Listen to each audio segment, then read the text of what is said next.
इस सीरीज में हम लोग देख रहे हैं कंप्लीट जीएस को। और जीएस में भी आपका पूरा हिस्ट्री, ज्योग्राफी, इकोनॉमिक्स, पॉलिटी और जनरल साइंस। तो अगर आप किसी भी गवर्नमेंट सर्विसेज का प्रिपरेशन कर रहे हैं, चाहे वो यूपीएससी हो, एसएससी हो, स्टेट पीसीएस हो, रेलवे हो या अदर कोई भी गवर्नमेंट सर्विस, तो उन सब में जीएस जो है वो सबसे ज़्यादा अहम रोल प्ले करेगा।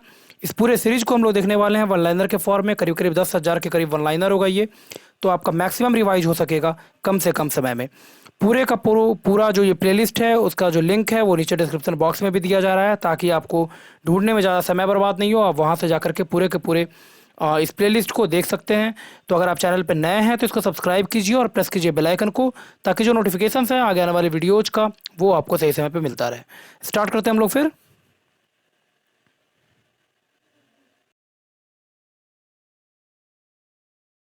तो लास्ट वीडियो में हम लोगों ने देखा था यहाँ तक चेर चोल पांड्य हम लोगों ने देख लिया था। अब आगे मूव करते हैं संगम पे। तो प्रथम संगम जो है मदुरई में हुआ और इसके अध्यक्ष थे अगस्त्य ऋषि। अभी हम लोग हिस्ट्री खत्म कर रहे हैं और ये वन लाइनर फॉर्म में हम लोग देख रहे हैं, इसलिए क्योंकि आपका कम से कम समय बर्बाद हो और पूरा का पूरा एक बार रिकॉल भी हो जाए। प्रथम संगम मदुरई में हुआ और इसके अध्यक्ष थे अगस्त्य ऋषि। द्वितीय संगम हुआ कपाटपुरम में और इसके भी अध्यक्ष थे अगस्त्य ऋषि ही। तृतीय संगम होता है मदुरई में और इस समय जो अध्यक्ष हैं वो है नक्कीरर। नेक्स्ट है, संगम काल में कोन, को और मन्नन का प्रयोग किया जाता था राजा के लिए। संगम का तात्पर्य है कवियों की गोष्ठी से। नेक्स्ट है, तमिल साहित्य के जनक बोला जाता है महर्षि अगस्त्य को। तमिल साहित्य का प्राचीनतम ग्रंथ है तोल्कापियम। शिल्पाधिकारम के लेखक हैं इलंगो आडिगल। तिरुक्कुरल लिखा था तिरुवल्लुवर ने। तमिल साहित्य का बाइबल बोला जाता है कुरल को। तंजौर का शैव मंदिर बनवाया था राजराज प्रथम ने। चोलों को पराजित किया तक्कोलम के युद्ध में कृष्ण तृतीय ने। तजय्यु कोंड की उपाधि धारण की थी कृष्ण तृतीय ने। श्रीलंका पर आक्रमण किया राजराज प्रथम ने। मदुरई कोंड की उपाधि धारण की थी परांतक प्रथम ने। राजराज प्रथम के बाद राजा बना राजेंद्र प्रथम।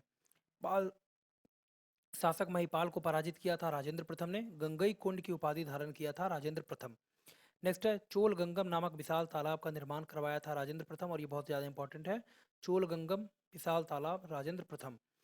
चोल दूत मंडल चीन भेजा था कुलोत्तुंग प्रथम ने। अब चोल एडमिनिस्ट्रेशन अगर हम लोग देखें चोल प्रशासन को, तो प्रांत को मंडलम में विभाजित किया गया। प्रांत का विभाजन कोट्टम या वलनाडु में। प्रत्येक कोट्टम में कई नाडु होते थे। जिले को कहा जाता था उस समय नाडु। नाडु की सभा को नाट्टार बोला गया। ग्राम सभा को बोला गया कुर्रम। प्रशासन की सबसे छोटी इकाई थी उस समय ग्राम सभा। गांवों की देख रेख के लिए होता था वारियम अपॉइंट। वहाँ पे उद्यान प्रशासन दिखाया जाता था टोट्टवारियम के द्वारा। वाकाटक के बाद आता है चालुक्य वंश, और चालुक्यों की राजधानी जो थी वो थी बातापी या फिर बादामी। एहोल पिलर इंस्क्रिप्शन यानी एहोल अभिलेख का संबंध है पुलकेशिन द्वितीय से, और इसको लिखा था रवि कीर्ति ने। पांड्य राज्य की जीवन रेखा नदी थी उस समय वेंगी नदी। विशालतम नंदी हमको देखने को मिलता है बृहदेश्वर मंदिर, और यह है तंजौर में। चोल साम्राज्य की नींव रखी थी विजयालय चोल ने। कुशल ग्राम प्रशासन हम लोग को देखने को मिलता है चोल के समय। चोल काल में निर्मित नटराज की जो मूर्ति है वो है चतुर्भुज। शिव की दक्षिणामूर्ति प्रतिमा प्रदर्शित करती है शिक्षक को। नेक्स्ट है, कालिदास के नाम का उल्लेख मिलता है ऐहोल अभिलेख में। महिलाओं को प्रशासन में उच्च स्थान प्राप्त था चालुक्यों के समय। रोमन बस्ती मिला है अरिकामेडु में। कुरल लिखा गया तमिल में। तमिल रामायण कम्बन के द्वारा लिखा गया। तमिल ग्रंथों में लघु वेद बोला जाता है कलिंग पूर्ण को। व्यापारियों का निगम है मणिग्रामम। व्यापारियों का निगम जो था उसको बोला जाता था मणिग्रामम। नेक्स्ट है, तक्कोलम का युद्ध होता है चोल और राष्ट्रकूट इनके बीच में। चोल साम्राज्य का अंततः समाप्त किया गया मलिक काफूर के द्वारा। उरयूर था कपास के व्यापार का प्रमुख केंद्र। पल्लव की राजधानी थी कांचीपुरम। काकतीय राज्य का महत्वपूर्ण पत्तन था उस समय मोटुपल्ली। वर्धन वंश का संस्थापक पुष्यभूति। वर्धन वंश की स्थापना किया गया थानेश्वर कुरुक्षेत्र में। नेक्स्ट है, राज्यवर्धन के बाद राजा बनता है हर्षवर्धन। शिलादित्य नाम था हर्षवर्धन का। हर्ष ने अपनी राजधानी बनाई थानेश्वर से। इसने स्थानांतरित किया था कन्नौज। हर्षवर्धन ने हर्षवर्धन ने वल्लभी के राजा को हराया था ध्रुव सेना द्वितीय। ये ध्रुव सेना द्वितीय को हराया था इसने। वल्लभी का राजा था ध्रुव सेना द्वितीय, इसको हराया था हर्षवर्धन ने। पुलकेशिन द्वितीय ने हराया था हर्षवर्धन को।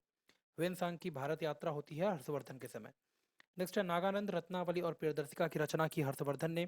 कादंबरी, हर्षचरित, मयूर शतक, सूर्य शतक की रचना की गई बाणभट्ट के द्वारा। यहाँ पे कंफ्यूज नहीं होना है, कादंबरी बाणभट्ट, हर्षचरित बाणभट्ट, मयूर शतक बाणभट्ट और सूर्य शतक ये बाणभट्ट के द्वारा। नागानंद रत्नावली और प्रियदर्शिका की रचना की हर्षवर्धन ने। और हर्षवर्धन जो उस समय राजा था वर्धन वंश का वो एक कवि भी था और वो किताबें भी लिखता था। नागानंद, रत्नावली और प्रियदर्शिका की रचना किया गया हर्षवर्धन के द्वारा। पुलकेशिन द्वितीय की हत्या की पल्लव के नरसिंह वर्मन मामल्ल ने। वातापी कोंड की उपाधि धारण किया था नरसिंह वर्मन ने। चालुक्यों को अपदस्थ किया राष्ट्रकूटों ने। अनंतेश्वर मंदिर का निर्माण करवाया गया महेंद्र वर्मन प्रथम के द्वारा। मामल्लपुरम का रथ मंदिर बनवाया नरसिंह वर्मन प्रथम ने। मामल्लपुरम का सूर्य मंदिर और कांची का कैलाश मंदिर ये बनवाया गया नरसिंह वर्मन द्वितीय के द्वारा। कांची का मुक्तेश्वर और मातंगेश्वर मंदिर का निर्माण किया नंदी वर्मन अपराजित ने। राजवंश और उनके संस्थापक अगर हम लोग देखें तो वातापी के चालुक्यों की राजधानी थी वातापी और इसको स्थापित किया था जयसिंह ने। नेक्स्ट है तलाकट के गंग इनकी राजधानी तलाकट और इसको स्थापित किया था कोंकणी वर्मा ने। कदम की राजधानी थी बनवासी और इसको बनाया था मयूरा शर्मन ने। गौड़ वंश का संस्थापक शशांक। थानेश्वर वंश की नींव रखी गई पुष्यभूति के द्वारा। वल्लभी के मैत्रक यानी मैत्रकों की राजधानी थी वल्लभी और इसको स्थापित किया था भट्टारक ने। मौखरी की ये राजधानी कन्नौज और इसको बनवाया था इसको स्थापित किया गया था इस राजवंश को यजना वर्मन के द्वारा। पल्लवों की राजधानी थी कांची और इसको स्थापित किया गया सिम्हा वर्मन के द्वारा। वाकाटक इसको स्थापित किया गया विंध्य शक्ति के द्वारा। दिल्ली और अजमेर के जो चौहान थे इसको स्थापित किया गया वासुदेव के द्वारा। राजधानी इसने दिल्ली को बनाया। प्रतिहार इन्होंने भी अपनी राजधानी कन्नौज जो बनाया और इसको स्थापित किया था नागभट्ट प्रथम ने। राजधानी इसने अवंती और कन्नौज को बनाया। परमारों की राजधानी थी मालवा और इन्होंने ये स्थापित किया गया था सिख द्वितीय के द्वारा श्रीहर्ष के द्वारा और इसने राजधानी बनाया अपना उज्जैन को। सोलंकी की राजधानी थी काठियावाड़ी और इन्होंने इस राजवंश को स्थापित किया गया था मूलराज प्रथम के द्वारा और राजधानी इन्होंने बनाया था अनिलवाड़ को। राष्ट्रकूट मालखंड के जो थे उसकी स्थापना की गई थी दंतीदुर्ग और इसने राजधानी बनाया था मान्यखेट। जेजाक भुक्ति के चंदेल इसको स्थापित किया गया नन्नुक, ठीक है, नन्नुक और इन्होंने अपनी राजधानी बनाया था खजुराहो, महोबा या फिर कलिंजर। ये यूपीएससी में पूछा गया था। चंदेल का संस्थापक नन्नुक। कलचूरी चेदी के हया इसकी स्थापना की गई कोक्कल प्रथम के द्वारा और इसने राजधानी बनाया था त्रिपुरी को। गढ़वाल चंद्रदेव के द्वारा स्थापित किया गया और राजधानी बनाया गया कन्नौज। मेवाड़ में सिसोदिया राजवंश की नींव रखी थी हमीर प्रथम ने और इसने अपनी राजधानी बनाया था चित्तौड़ को। नेक्स्ट अगर देखें तो मिडिएवल इंडिया में सबसे ज़्यादा जो इम्पोर्टेंट है वो है प्रारंभ में त्रिपक्षीय संघर्ष होता है पाल प्रतिहार और राष्ट्रकूट के बीच में और ये जो युद्ध लड़ा गया वो कन्नौज के लिए। पूर्व में अगर देखें हम लोग तो पाल सबसे ज़्यादा ताकतवर था। उत्तर पश्चिम में गुर्जर प्रतिहार राजवंश और दक्कन में था सबसे शक्तिशाली उस समय राष्ट्रकूट और तीनों लड़ते थे किसके लिए? कन्नौज के लिए। पाल वंश का संस्थापक था गोपाल। उदंतपुरी विश्वविद्यालय का संस्थापक गोपाल। नेक्स्ट है विक्रमशिला विश्वविद्यालय का संस्थापक धर्मपाल। नालंदा विश्वविद्यालय के लिए 200 गांव दान में दिया था धर्मपाल ने। सुलेमान भारत आया धर्मपाल के समय। पाल की राजधानी थी मुंगेर।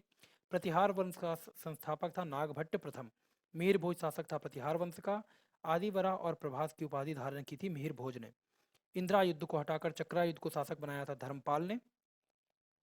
चक्रा युद्ध को हटाया था प्रतिहार शासक नागभट्ट द्वितीय ने। मिहिर भोज को पराजित किया राष्ट्रकूट शासक ध्रुव ने। राष्ट्रकूट वंश का सबसे प्रतापी राजा था गोविंद तृतीय। प्रतिहार शासक नागभट्ट द्वितीय को हराया था गोविंद तृतीय ने। नेक्स्ट है जयदेव आश्रित कवि था लक्ष्मण सेन का। प्राचीन साहित्य और साहित्यकार अगर हम लोग देखें तो अष्टाध्यायी लिखा गया पाणिनि के द्वारा। महाभाष्य लिखा पतंजलि ने। निरुक्त लिखा यास्क ने। वार्तिक लिखा कात्यायन ने। राजतरंगिनी कल्हण के द्वारा लिखा गया कश्मीर के इतिहास से संबंधित है। किरातार्जुनीयम भारवी के द्वारा लिखा गया। चरक संहिता चरक के द्वारा। पंच सिद्धांतिका बराहमिहिर ने लिखा। नेक्स्ट है स्वप्न वासव दत्ता, ये लिखा गया भास के द्वारा। बुद्ध चरित्र लिखा गया अश्वघोष ने लिखा इसको और सौंदरानंद लिखा गया अश्वघोष के द्वारा। आज ये तो इस वीडियो में यहीं पे छोड़ते हैं, मिलते हैं नेक्स्ट वीडियो में। और अगर आप चैनल पर नए हैं तो इसको सब्सक्राइब कीजिए और प्रेस कीजिए बेल आइकन को ताकि जो नोटिफिकेशंस हैं आगे आने वाले वीडियोज़ का वो आपको सही समय पे मिलता रहे। पूरे के पूरे प्लेलिस्ट का और हर एक पार्ट का जो लिंक है वो नीचे डिस्क्रिप्शन बॉक्स में दे दिया जा रहा है, तो वहाँ पर भी जा करके आप इस पूरे प्लेलिस्ट को देख सकते हैं। मिलते हैं नेक्स्ट वीडियो में, धन्यवाद।